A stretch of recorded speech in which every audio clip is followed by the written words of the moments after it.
Good morning, students.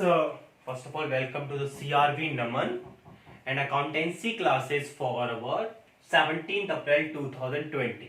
Okay, आज का हमारा टॉपिक जो है वो पार्टनर सैलरी एंड कमीशन के ऊपर है।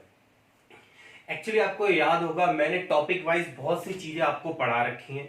जब हमारी फंडामेंटल पार्टनरशिप फॉर्म स्टार्ट हुई थी मैंने आपको चीजें पढ़ाई थी, इंटरेस्ट ऑन ड्राइंग बताया था, याद होगा, इंटरेस्ट ऑन ड्राइंग। उसके बाद मैंने आपको सेकेंड टॉपिक पढ़ाया था interest on capital. Okay, clear. After that third, उसके बाद हम लोगों ने डिस्कस किया था interest on partners loan, discuss किया था। ओके, उसके बाद आज हम डिस्कस कर रहे हैं इंटरेस्ट ऑन आज हम डिस्कस कर रहे हैं partner salary and commission. Partner salary and commission we have discuss. Okay, ये आज हमारा लास्ट टॉपिक है। इसके बाद हमारे न्यूमेरिकल क्वेश्चन स्टार्ट हो जाएंगे। ओवरऑल जो क्वेश्चन बोर्ड में बनता है वो क्वेश्चन स्टार्ट है। चलिए अपने टॉपिक पे आते हैं, पार्टनर की सैलरी और कमीशन क्या होता है। एक बात बताइए, जब हमने पार्टनरशिप फॉर्म स्टार्ट किया था उसमें कौन कौन से पार्टनर्स थे? याद होगा बच्चों आपको पार्टनर्स की नेम, एक वन पार्टनर, एक टू पार्टनर और ये three partner. Have you memorise the partners? आपको पार्टनर्स बहुत अच्छी तरीके से याद होंगे। अच्छा, पार्टनर्स याद है, what is that? That is Himanshi and that is Simran and that is आकृति। ओके, यही पार्टनर्स थे ना हमारी फर्म जब से स्टार्ट हुई है। इन लोगों ने एक पार्टनरशिप फर्म ओपन किया था। Okay, JSP open a partnership firm. इन लोगों ने एक पार्टनरशिप फर्म को ओपन किया था। Okay, this an opening a partnership firm. और इस फर्म का नाम क्या रखा गया था? HSA partnership firm. HSA partnership firm इसका नाम रखा गया था, HSA। ओके, एक बात बताइए, फॉर एग्जाम्पल सिमरन, सिमरन इसमें वर्क करती है, काम कर रही है, इस पार्ट अपने टाइम दे रही है इस फर्म को अपने, तो क्या इसको सैलरी नहीं मिलेगी? क्या इसको सैलरी नहीं है? मेहनत कर रही इतनी, यस सर सैलरी मिलेगी। तो पार्टनर्स को बेटा सैलरी मिलती है और पार्टनर्स को कमीशन भी दिया जाता है। सैलरी और कमीशन कैसे कैलकुलेट होती है वो हम समझ लेते हैं अच्छे तरीके से। ओके, सैलरी के लिए हमें किन किन बातों का ध्यान रखना है वो बात आप ध्यान रख लीजिए। ओके, ये हमारी चीज बहुत अच्छे तरीके से क्लियर होती है। ओके, पार्टनर सैलरी की बात आती है, इसमें टॉपिक है हमारा आज का, हमारा आप टॉपिक पढ़ रहे हैं partners. Okay, we are memorising the partner salary हमारी। What is that? Partners salary. Okay, sorry, what is the partner salary हमारा टॉपिक है। ओके, अच्छा, सैलरी में किन बातों का ध्यान रखना है? याद रखिए, जब भी हम पार्टनर की सैलरी की बात करेंगे इसमें आपको दो चीजें याद रखेंगे। एक तो ये पर पीएम याद रखना और ये पीए याद रखना।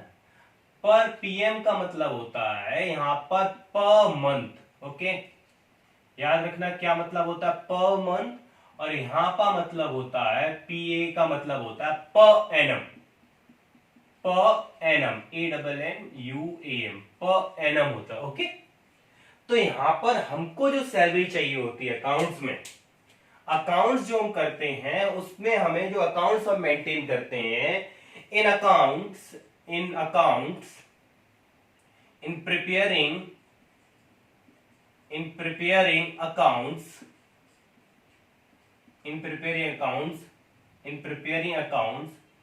we get a yearly salary.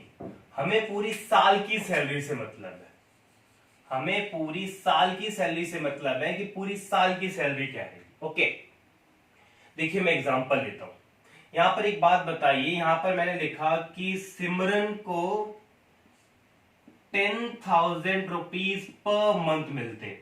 Per month लिखा है ना, पर मंथ। तो क्या करेंगे हम अकाउंट्स में दिखाने के लिए, अकाउंट्स जब बनाएंगे तो उसमें ये तो दिखा नहीं सकते ना, 10,000 तो दिखा नहीं सकते, पर मंथ मिलती है। तो सैलरी कितनी दिखानी पड़ेगी, 10,000 इंटू 12 करेंगे और ये हो जाएगा 1,00,000, सॉरी कितना हो जाएगा, 1,20,000। ये हम अकाउंट्स में, जब अकाउंट्स हम प्रिपेयर करेंगे ना, तब अकाउंट्स में ये वाली सैलरी को हम शो करेंगे। 1,20,000 should be mention on the salary. Okay, now अब यहां पर हम ले लेते हैं हिमांशी की बात।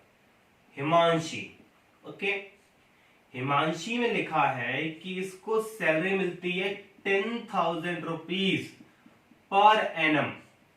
अब हमें अकाउंट्स में क्या दिखानी है, ये मतलब है, देखो अकाउंट्स में भी 12 का तो इंटू होगा नहीं, आप डायरेक्ट ही इसको 10,000 दिखा देंगे। 10,000 पर एनम, वहां 12 का इंटू हुआ, यहां 12 का इंटू क्यों नहीं हुआ, कोई बता सकता है? देखो यहां पर मंथ लिखा हो, जब पर मंथ लिखा हो तो आप 12 का इंटू कर दो, और पर एनम लिखा है तो आप डायरेक्ट दिखा दीजिए। ये बात समझ लीजिए भाई, पर मंथ का मतलब होता है हर एक महीने, तो हमें तो एक साल की सैलरी दी ना, एक साल में 12 महीने होते, उतने ही सब इंटू कर दिया 10,000 इंटू 12। तो जब भी क्वेश्चन में सैलरी दे रखी होगी, प्लीज इस बात को जस्टिफाई कर लीजिए, जो सैलरी क्वेश्चन में दे रखी है वो मंथली सैलरी है कि वो ईयरली सैलरी है। Yearly salary as it is लेना पड़ेगा, और मंथली सैलरी है तो 12 का इंटू करके दिखा दीजिए। ओके, तो प्लीज इसको नोट कर लीजिए, उसके बाद मैं आपको डिस्कस करता हूं आपके सामने manager commission. Please note this topic. After that student we have discussed an new topic, that is managers commission को डिस्कस करेंगे, सॉरी पार्टनर्स कमीशन को डिस्कस करेंगे। ओके, आई थिंक आपने स्क्रीनशॉट वगैरह ले लिया होगा। मैं बात करता हूं पार्टनर्स कमीशन की। ओके, चलिए सर, पार्टनर को कमीशन भी मिलता है, क्यों नहीं मिलता यार, पार्टनर इतनी मेहनत कर रहे हैं हिमांशी आकृति, तो इनको कमीशन भी मिलेगा। पता चले किसी पार्टनर ने बहुत ज्यादा मेहनत की है, उसने सेल्स ज्यादा करवाई है, तो सेल्स की बेस पे कमीशन देना पड़ेगा प्रॉफिट की बेस पे। ओके, चलिए अब मैं बात करता हूं यहां पर पार्टनर्स के कमीशन की। ओके, हम यहां क्या बात करेंगे सर, पार्टनर्स के कमीशन की बात करनी है। ओके, पार्टनर्स के कमीशन के रिलेटेड हम बात करें। Okay, we are discussing on the topic of an partners commission. Okay, partner को कमीशन दिया जाता है, यहां पर भी हमें दो चीजें याद रखनी है, एक तो बिफोर, ओके, यहां पर एक होता है बिफोर नेट प्रॉफिट, बिफोर और आफ्टर। ओके, बिफोर और आफ्टर, बिफोर और आफ्टर। अच्छा, 11th क्लास में याद होगा एक फाइनल अकाउंट्स पढ़ा था हम लोगों ने, उसमें हम लोगों ने मैनेजर्स कमीशन भी कैलकुलेट किया, याद है? मैनेजर कमीशन बहुत अच्छे तरीके से याद होगा, वो सबसे कठिन क्वेश्चन बनता था। तो मैनेजर कमीशन में भी बिफोर और आफ्टर होता था, वही सेम कॉन्सेप्ट यहां पे फॉलो हो रहा। वहां मैनेजर कमीशन था, यहां पर पार्टनर कमीशन, वही बिफोर और आफ्टर का कॉन्सेप्ट है। ओके, याद रखिए बिफोर और आफ्टर ये दोनों किस पे करेंगे, ये दोनों जो नेट प्रॉफिट जो कैलकुलेट होता है वो नेट प्रॉफिट पे होता है। किस पे होता है, नेट प्रॉफिट पे। ओके, किस पे कैलकुलेट होता है, जो भी कुछ निकलता है वो किस पे निकलता है, नेट प्रॉफिट पे निकलता है। ओके, ओके, यहां पर अब ध्यान देने वाली है कि बिफोर में क्या फॉर्मूला मिलता है। अगर क्वेश्चन में लिखा है बिफोर चार्जिंग, सॉरी क्वेश्चन लिखा है before charging, before charging commission, before charging commission हमारा क्या फॉर्मूला लगेगा, फॉर्मूला लगेगा net profit into rate upon 100। Okay, ये किस में हो गया, ये बेटा हो गया हमारा, ये फॉर्मूला कैलकुलेट होगा बिफोर में। ओके, किस कॉन्सेप्ट में ये फॉर्मूला लगेगा, बिफोर में लगे। Okay, now the student can you tell me the what is, अगर क्वेश्चन में लिखा है आफ्टर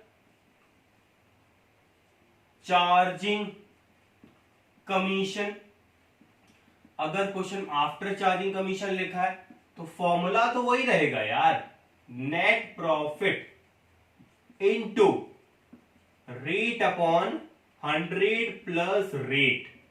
क्या हो जाएगा, rate upon 100 plus rate is in formula in the question of after.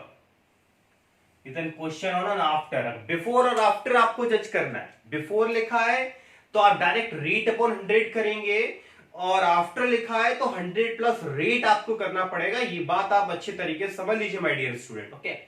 लेकिन उससे भी इंपॉर्टेंट यहां पर एक नोट है, यहां पर एक नोट बहुत इंपॉर्टेंट है, वो मैं आपको लिखा रहा हूं और उसको बहुत अच्छे तरीके से समझिए। ओके, मैं बताता हूं। At before at the time of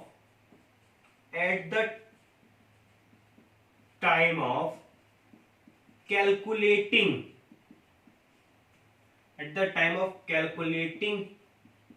partners commission, what net profit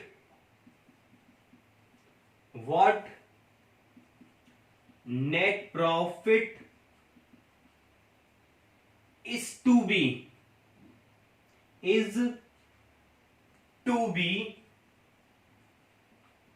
considered,